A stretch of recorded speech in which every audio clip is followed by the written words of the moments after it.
What's going on, everybody, and welcome back to the Orange and Black podcast. My name is Sean Holloway, and this show is for Giants fans where we will talk everything Giants using analytics, the eye test, common sense, and much, much more.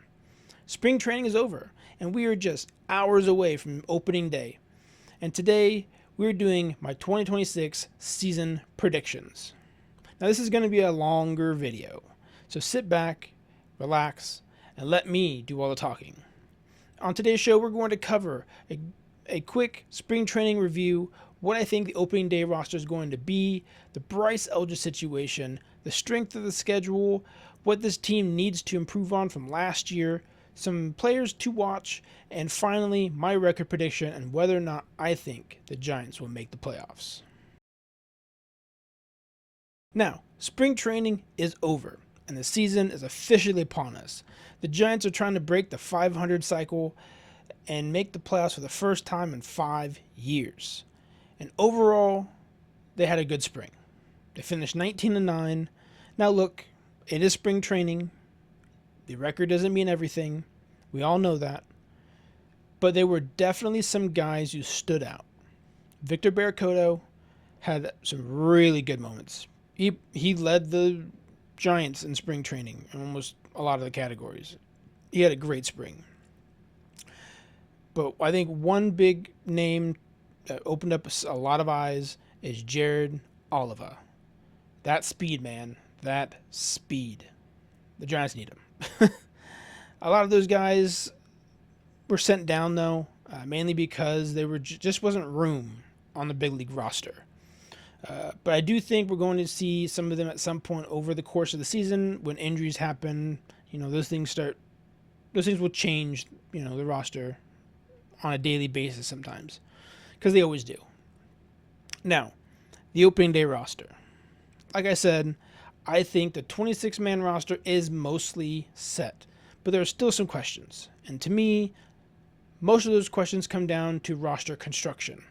And the biggest one is, what are you going to do with Luis Matos and Gerard Encarnacion? Now, I've seen a lot of people say the Giants should trade Encarnacion before the season starts for pitching. And honestly, I mostly agree. This roster is just far too right-handed, and it feels redundant.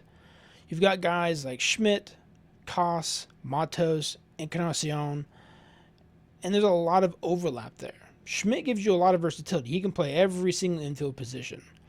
Koss, he can play the middle infield. I'm sure he can play third base as well if need be. Encarnacion, his defense in the outfield isn't good. First base isn't good. So what is the point of him being on the roster? Like, what does he contribute? Matos, his defense is not terrible, but he is, he can play all three outfield positions. You probably don't want him in center field, but he can play the corners, in a pinch and be better than Gerard. So what can Gerard do to differentiate himself from the rest of those guys? They're all right-handed. It just seems like there's no spot for him. Now, I get it. You want depth, especially early in the season, but there has to be more of a case for him, in my opinion. And also, when he didn't run out that ball to first, it was not a good look. Now, I understand it was hot and the ball was close to going foul, but it was just the lack of effort. It just doesn't look good. Now, I do understand, like I said, I do understand the case for keeping him because you need the depth. You need the, you don't want to just give up an asset for free, for nothing, because he is out of options. So he has to make the roster or he gets released. So I understand wanting to keep him just for even just the Yankees series. I understand it. But I don't see a long-term fit. You can make a case for him to be on the roster. You can also make a case for him not be on the roster. Personally, I think the roster could look different pretty quickly. I would not be surprised if things change after the Yankee series before they head to San Diego. They play 3 games over 5 days. Right? They do open night on Wednesday, have a day off on Thursday. They play Friday and Saturday. They travel on Sunday, and they open up the San Diego series on Monday. A lot of things could change over those course of those 5 days. And if I'm being honest, I don't think he sticks for that long. I think you just have him for maybe a series or 2, and that's about it. You just kind of want to get a few games out of him. But I could be wrong. I could definitely be wrong. Now, here's what I think the 26-man roster will look like. For the fielders, you have Jung-Hoo Lee, Luis Arraez, Willie Adames, Devers, Chapman, Ramos, Bader, Bailey, Matos, Koss, Schmidt, Susac, and either Encarnacion or Oliva. I would prefer to have Oliva just because you need the speed. He can play all the outfield positions pretty well. Giants need him. For the bullpen, you have Walker, Buto, Bivens, Miller, Gage, Killian. I have Killian on here. Borucki, the new guy, and Brubaker. You give yourself 3 different lefties in there, which Giants do need. I think that's a decent bullpen. And for the rotation, we know the first 3. It's going to be Webb, it's going to be Ray, it's going to be Malley. And I think Roop is better than Hauser. They could flip him. They could also but bump up Webb to make, since they have their days off, it can have Webb go twice the first time through. I think it's possible. That's probably what they're going to do, try to get as many games out of Webb as possible because he's being asked to carry this team. So, there's that. Now, let's move on and talk about Bryce Eldridge. All right. In my opinion, sending him down was the correct move. And it really comes down to one thing: the strikeouts. Now, he didn't look overpowered or overmatched or anything like that during spring. He looked solid. He had some great at-bats, took some great pitches. He looked great. It's just the swing and miss. This spring, he had a 38% strikeout rate. 38. That's really bad.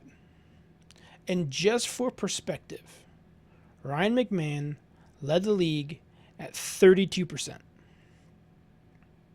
That's bad. So if Eldridge is already sitting at 38, that tells you right away that he is not ready. Especially for a team that is supposedly trying to cut down on strikeouts. And Eldridge is in kind of a weird development spot. Because part of it feels like the only way for him to improve is seeing Major League pitching.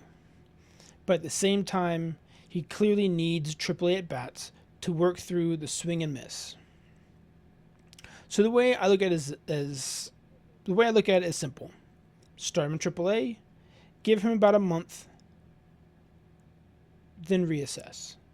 He's only 21 years old. There's no need to rush this. The talent is real. The upside is obvious. He's going to be a star. He is going to hit bombs into McCovey Cove. We just have to wait a little bit. Just gotta be patient, just a little bit. He'll be up here in no time. With that being said, let's talk about the schedule, because the first month of the season is absolutely brutal. And honestly, it might be the most important month of the whole year. The Giants play in the month of including the Yankees series, in the month of April. The Giants play 22 games against playoff teams in the first month, right? And 19 of those games are National League teams. That is huge. They've got 3 against the Yankees to start the season. They play 3 against the Padres, 4 against the Mets, 6 against the Phillies, 3 against the Reds, and 3 against the Dodgers. That's not easing into the season by any means. That is getting thrown straight into the fire. That's a rough start to the season. Rough start.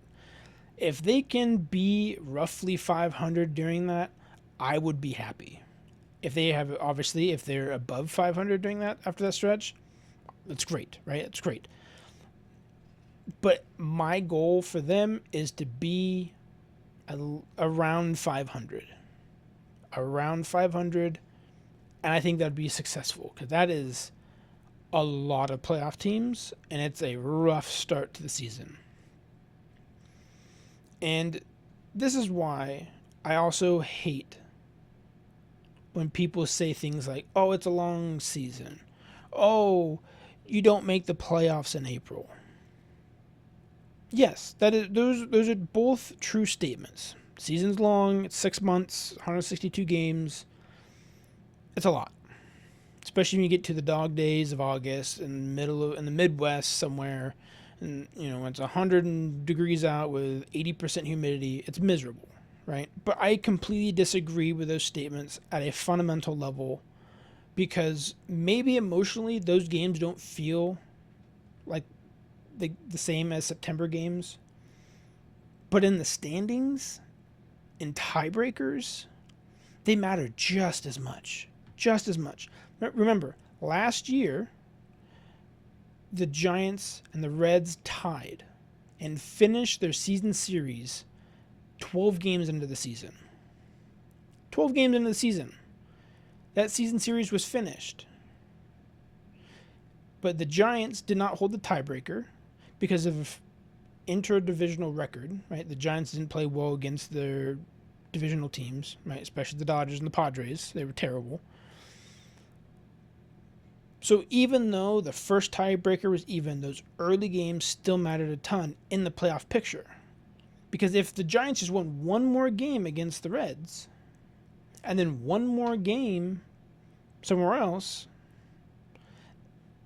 they would have been tied with the Reds, because the Reds only made the third wild card by 2 games ahead of the Giants. If Giants make up those 2 games, it would have came down to tiebreakers. And remember, they finished their whole season series 12 games into the season. That's why I push back so hard when people act like April does not matter. It absolutely does. It absolutely does. The Giants will also finish their season series against the Phillies this year by the end of April. They finish April, the last 3 games of April are against the Phillies. So if the wild card position comes down to tiebreakers later in the year, that stuff matters a lot. Now, I'm not saying that the Phillies, because if you look at if you look at who the playoff teams are, right? You have, obviously the division winners, right? Dodgers, Brewers, Cubbies, right there. But in the East, you have 3 playoff teams. 3 playoff teams fighting for a spot. Now, you have the Braves, you have the Mets, and you have the Phillies. One of those teams is going to win the division. The other 2 are going to be fighting for the wild card spots. Well, the Padres are going to be fighting for a wild card spot, and either the Brewers or the Cubs are going to win the division. The other ones will be fighting for a playoff spot. So if you look at it, just pick one team. Obviously, one team for each division. Let's say the Braves win the East. Just hypothetically saying, Braves win the East. You have the Mets, the Phillies. Let's say the Brewers win the Central. So you have the Mets, the Phillies, the Cubs, Giants, Padres. Right? That's 5 teams fighting for 3 spots. If the Phillies don't win their division, then those games in April could be the deciding factor for if the Giants make the playoffs or not. Could be. You don't know till the end of the season, but those games matter more than you think they do. They matter a lot. Let's get into the biggest things this team needs to improve on if they will make the playoffs. Number 1, hitting with runners in scoring position. Let's start with the obvious one. On the surface, the numbers actually don't look horrible. The Giants were 19th in batting average where they had a batting average of 252, 13th in OPS at 750, 7th in walk rate at 11%, 14th in RBIs with 495, and 14th in WRC plus at 107. So if you look at those numbers, you might think, okay, that's not bad. That's not bad. But when you dig deeper, it gets ugly. Ugly. Here are some of the numbers. They were 7th in strikeout percentage at 22.7%. 1 being the highest, 30th being the lowest. They were 7th.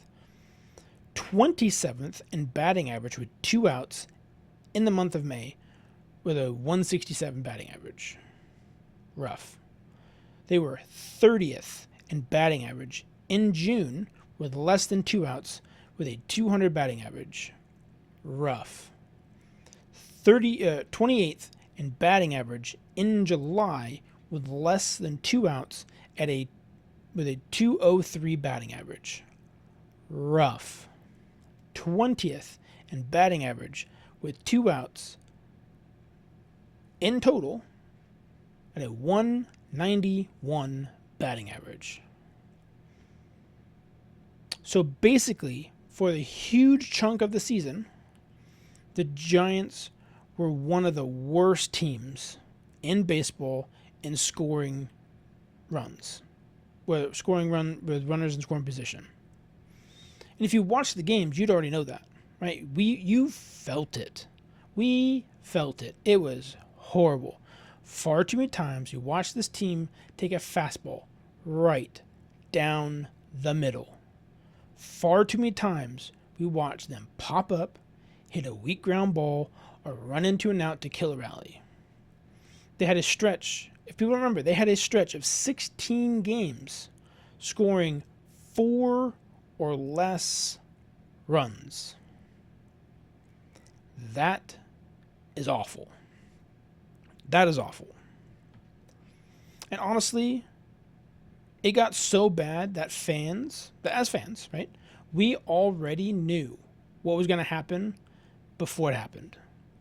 That's how predictable that offense was. We felt that as soon as the opposing team scored 4 runs, it was game over because the Giants weren't scoring 5. They weren't scoring 5. It is what it is, right? It's over. Game over. Oh, the opposing team scored 4 runs in 2 innings. All right, game off. We're done. Time to go to bed. Time to go do something else. We know the outcome. Now, another thing they need to improve on is cutting down the strikeouts. And I think that they did a very concerted effort to change that. They brought in a new hitting staff, new hitting coach. The Posey has been drafting guys and signing guys that have high contact abilities. So this one is pretty simple, right? We watched it. Too many hittable pitches were taken. Too many bad pitches were chased. Too many strike threes looking down the middle. Far too many games with 12, 13, 14 plus strikeouts. And when you combine that with the runners in scoring position issues, it made games feel over way too early. Like, oh, yeah, it's over. Giants aren't gonna score runs. It's over. It just felt like everything was Mount Everest. The game was like, oh, all right. That ain't gonna happen. That ain't gonna happen. It's not a recipe for winning baseball. Not a recipe for winning baseball. They need to improve their base running. The Giants have been in the bottom 3 in stolen bases for the last 3 seasons. That has to change. This team needs more speed, more pressure on the bases, more ways to manufacture runs when the offense gets cold. They've been just too station to station for too long. And I think one guy that should make the roster, in my opinion, is Jared Oliva. We saw what he could do. There was a game where in spring training where he either scored the tying run or the winning run or scored a run. I think it was a pretty important run in my opinion, where he got on base. I don't know if it was a hit or a walk. Got on base, stole second, stole third, scored on a sac fly. Right? That is important. That's something the Giants haven't done in years. Now they got a guy that can do that. Sign me up. Put him on the roster. Even if it's just a bench spot or a guy who's going to pinch run. We can use that speed. We can use that the base running ability. We need that. We need that. Now, number 4. They need to hit left-handed pitching. This one is huge. Now, last season against left-handed pitching, the Giants hit .214 with a .279 on-base percentage and a .351 slugging. That is an OPS of .631 and a 78 WRC+, which ranked 28th in baseball. 28th. That is terrible. And it's something they absolutely need to improve this season. Because last year, it's like, all right, just toss a lefty out there. Didn't matter who they were. Didn't matter if they were from single A, double A, triple A, didn't matter. Toss him up, bring a lefty, toss him out there. He'll no-hit the Giants for 6-7 innings. Like, it was like clockwork. It was terrible. It was terrible. So, here's another thing they need to improve on. Playing better against the division. This is also another massive one. From 2022 through 2025, the Giants' records against division opponents were, for the Dodgers, 18-40. That is a .310 winning percentage. Against the Padres, 20-38. That is a .344 winning percentage. And against the Diamondbacks, they were 27-31, which is a .465 winning percentage. That cannot happen. If you want to be a playoff team, you have to be better inside your own division. Now, let's forget about the Dodgers for a second, right? They're a super team. They're going to be the best team in baseball. They're going to win a bunch of games, yada, yada, yada, right? They're hard to beat. You just have to hope to be somewhere around 500 against them, right? That's the best case scenario. But the Padres, they are catchable. In 2025, the Giants went 3-10 against San Diego. That can't happen again. The Padres didn't do much this offseason. There's been a lot of turmoil around that organization with ownership and all that. They have a first-time manager. And if things go right, the Giants absolutely can fight them for second place. But to do that, you have to win those head-to-head games. You have to. As for Arizona, they're another team the Giants are likely going to be battling with for a wild card spot. So again, those games matter. You don't have to dominate these teams, but you have to be able to win more than you lose. Have to. Now, number 6, hitting off-speed pitches. This is one of the biggest offensive problems all year. Against off-speed stuff, the Giants had a 180 batting average with a 27% strikeout rate against changeups, a 214 batting average and a 30% strikeout rate against curveballs, a 211 batting average with a 27% strikeout rate against sliders, a 249 batting average with a 29% strikeout rate against sweepers. Overall, that comes out to a 213 batting average, a 338 slugging, and a 28% strikeout rate. That is not good enough. Not good enough. And to me, what really killed them were those lefty junk ballers, right? The guys like Ranger Suarez, Christopher Sanchez. The Giants had no chance against those types. They're lefties. They threw a bunch of off speed. Giants are going to get no hit. Right? It felt like an automatic loss. felt like anytime they threw a lefty with a good changeup or decent break and stuff, the Giants were just going to get shut down for 6 innings. That was a kryptonite. Now, there's good news about it. This is where Luis Arraez should help a lot. Last season, Arraez hit .346 against changeups, .455 against curveballs, .260 against sliders, and .286 against sweepers. That kind of bat-to-ball skill is exactly what this lineup is missing. Here are some players to watch. Jared Oliva. I think he's going to play an important role for this team. This dude can absolutely fly. Now in spring, he hit .375 with 14 stolen bases, which led the entire Cactus League. Now, the amount of stolen bases he had in spring training, which is he only played like 20 games or something like that. The amount of stolen bases he had was 20% of the Giants' total. Stolen base total from last year. He did that in like a month. That is insane. That is insane. He plays solid defense. He brings speed. He creates pressure. And there is one, and there was that one. I said it earlier, right? There was that one spring sequence. We got on base, stole second, stole third, and scored on a sac fly. That is exactly the kind of baseball this team needs and has been missing for years. I really do think we will see him in San Francisco sooner rather than later. Bryce Eldridge. There really isn't much to say here. He is the biggest prospect this organization has had in decades. He's going to be a superstar, whether he starts in, we already know he's starting AAA.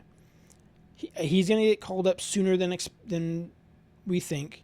I do think he spent a good chunk of the season at the big league level.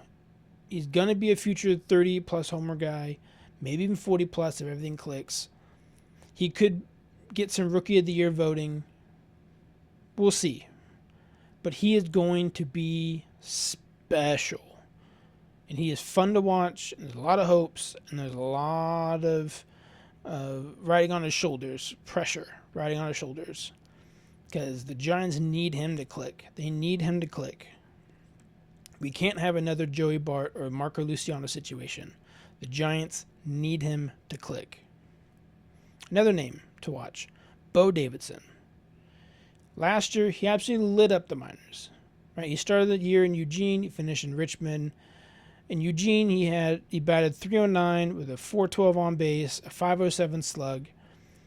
Then we got promoted to Richmond. He got off to a slower start, but he still finished with a .234 average, .312 on base, .401 slug. But the thing to remember is Richmond is not an easy place to hit. He also ended the season on a very strong note, posting a 145 WRC plus over his last 21 games. So if he carries that into this year, he can move fast and maybe even force his way into the big league conversation this summer.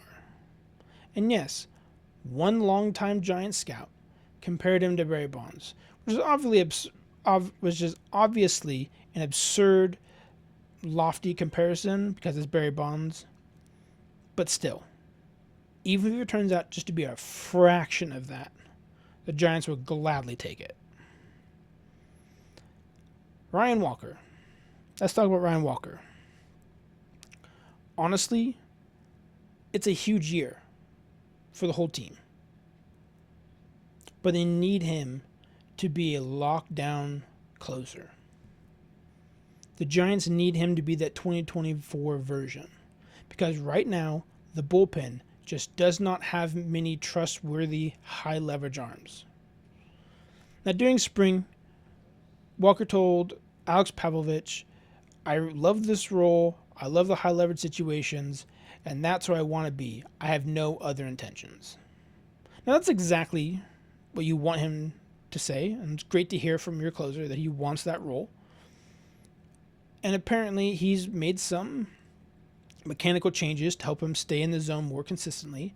So hopefully, that helps him get back to that 2024 version.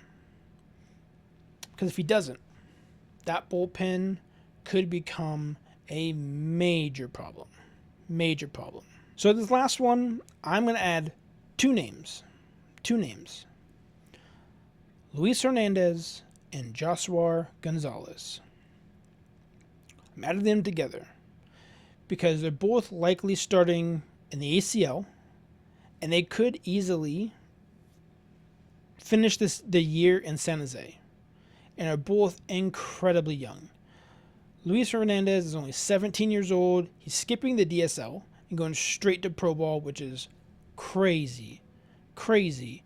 Joshua is 18, and he's doing the same thing. These guys are future stars. So keep those names in mind, because I would not be shocked if we see them in San Francisco in about 3 years. Maybe sooner. The Giants have a lot of good prospects coming up and going to be here very soon. So keep an eye on those names. And now, finally, it is time. It is time for my record prediction. Now, this is where I'm a little conflicted. Part of me wants to say this is just another 500 team, because when you look at the additions they made, some feel like they offset others. They added Luis Ariz and Harrison Bader, which should help the lineup and the defense in different ways. But for the pitching staff, still has questions. And the bullpen is still by far their biggest weakness on this roster. I honestly do not know how they're going to reliably close out games. Even though Ryan Walker has looked good this spring, I still don't fully trust this bullpen. I don't. And I really don't know how they're going to navigate the final 3 or 4 innings consistently. But at the same time, I do have some optimism about this team. I liked what I saw in spring training. Tyler Mahle had a very good spring, way more surprising than I thought it was going to be. Some of the younger players opened up some eyes, and the offense looked better for stretches, even if it cooled off a bit late. So here's where I land. I'm going to give you my ceiling, my floor, and my most likely outcome. My ceiling for them is 88 and 74. I think if everything goes well, the offense clicks, things are moving in a positive direction, I think they're going to win 88 games. I think that's their ceiling. They could win a few more if, they get more bounces and stuff like that. It's not a perfect world, but I think they could win up to 88. Now, their floor, I have them at 77 and 85. Reason for that, bullpen, pitching staff in general. I think the whole pitching staff is going to be make it or break it this year for them. If they don't get the performances they're looking for and they don't get what they want out of Tyler Mahle or Adrian Hauser, or they need to dip into that farm system or whatever, I see, if things don't go the way they want, 77 and 85. Now, their most likely scenario, and this is going to be kind of controversial, this is going to be somewhat, in my opinion, I find it kind of funny, but the reason I do this is very clear and very simple. 81 and 81. I'm going to finish the season at 500. The reason why I say that, and the reason why it's a little bit controversial, even though I talk about how good things are going to be or can be, stuff like that, it's just the Giants have been that type of team for 4 years now. And the additions they made in the offseason did not blow me away. They didn't change my mind of, this is a 90-win team, or this is stuff like that. This is a playoff team now. They didn't make those type of additions, right? They didn't go out and get a Kyle Tucker. They didn't go out and get trade for Edwin Diaz or sign Edwin Diaz. They didn't go out and get Tatsuya Imai or any other, Framber Valdez or anything like that. They kind of played it safe a little bit. The roster construction right now is confusing. I don't know how that pitching staff's going to be. I feel like they're going to blow up more games than they should. But for me, until they break that cycle of being about 500, I'm not moving off of it. I am not moving off of it just because that is who they've been for 4 years now. Now, the big question. Playoffs. Do I think the Giants will make the playoffs? If they go 81-81, obviously not. But I do think it's possible. I really do. If they have a good April, I could see them making the playoffs. If things go their way more often than not, they could. They could make the playoffs.